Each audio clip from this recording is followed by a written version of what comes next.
Si Juma bilang bahwa orang Kristen itu mencuri. Assalamualaikum warahmatullahi wabarakatuh. Selamat malam, salam toleransi ya. Izin teach ya, eh, Bapak Pendeta ya, Erikson Panjaitan ya. Izin ya lah ya. Kita tukar pikiran. Mudah-mudahan kita satu akidah ke depannya, yakni tiada Tuhan selain Allah ya. Terlepas apa yang diperdebatkan masalah Bang Zuma ya atau Ustadz Zuma, saya juga pernah mendengar bahwa katanya orang Kristen itu mencuri kata-kata dari Islam, dari Al-Quran, yakni Allah ya. Itu yang dipertentangkan oleh saudara Erikson Panjaitan ya, mengatakan bahwa Zuma mengatakan kata Allah itu dicuri oleh Alkitab ya. Namun beliau mengatakan bahwa Allah itu sudah ada semenjak zaman-zaman dulu sebelum Islam. Terlepas dari masalah ini, intinya berimankah kita kepada Allah? Gitu ya. Apakah kita menyembah selain Allah? Itu pertanyaannya. Manakala kita menyembah selain Allah, ini akan celaka, akan merugikan diri kita sendiri. Ya. Kita menjadikan Tuhan itu Allah, itu yang paling penting.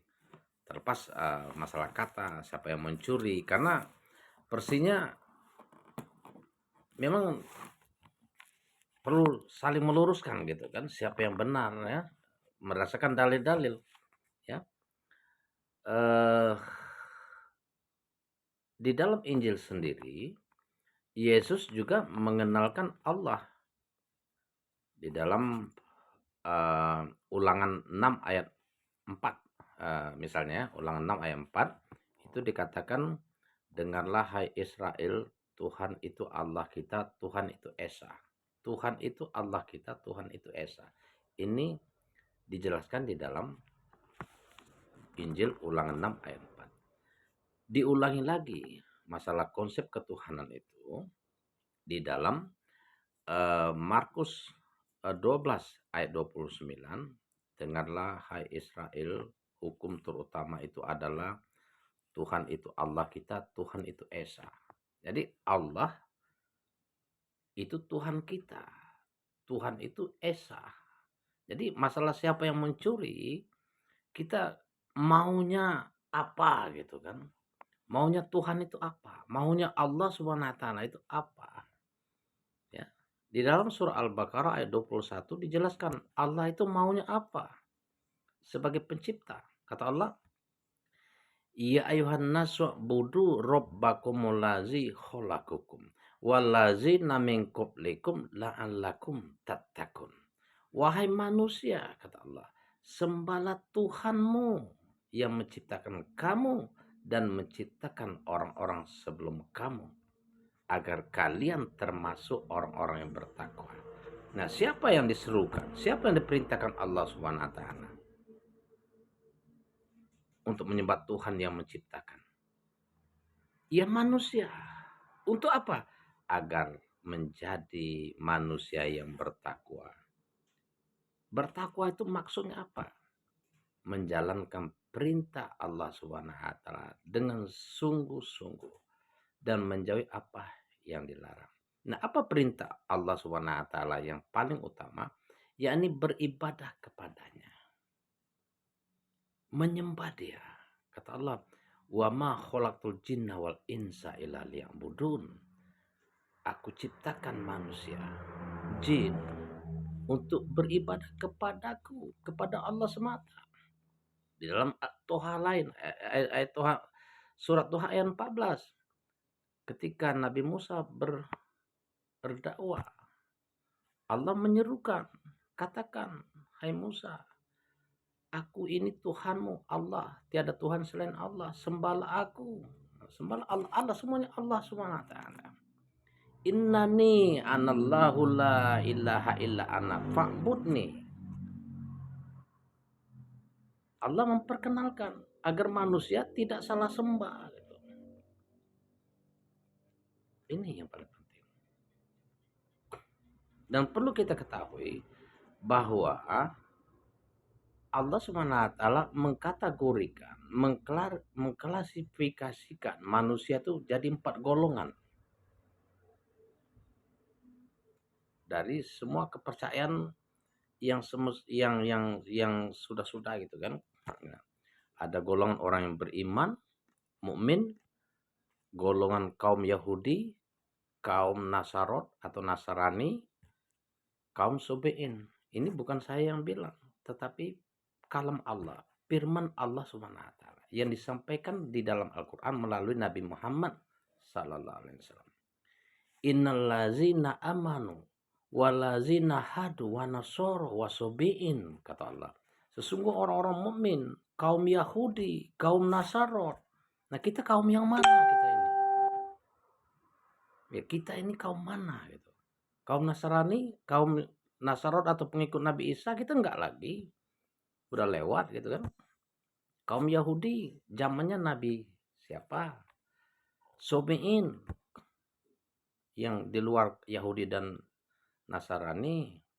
Kata Allah, man amana billahi wal yaumil akhir wa amila solehan fala khaufun alaihim walahum yazanun.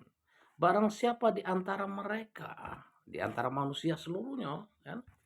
Siapa di antara kita ini yang beriman kepada Allah, beriman kepada hari akhir, mengerjakan amal soleh, maka tidak perlu takut, tidak perlu risau. Kita akan mendapatkan pahala yang baik di sisinya. Dijelaskan, beriman kepada Allah, mengerjakan amal soleh, wallazina amanu wa amilu solihati sanudkhiluhul jannah jannatin tajri min tahtihal anharu khalidina fiha abada. Barang siapa beriman kepada Allah, yang kita perdebatkan masalah Allah tadi, intinya beriman enggak kita kepada Allah dan mengerjakan amal soleh, kata Allah, mereka akan diberikan surga. Manakala sebaliknya kita tidak beriman, kita kufur, kita ingkar, kita kafir terhadap ayat-ayat Allah, maka kata Allah, wallazina kazzabu bi ayatina ulaika ashabun nar hum fiha khalidun. Allah mengancam mereka akan ditempatkan ke dalam neraka dan kekal di dalamnya. Mari kita berpikir sama-sama, gunakan akal sehat kita. Kita mau kemana? Ya kan?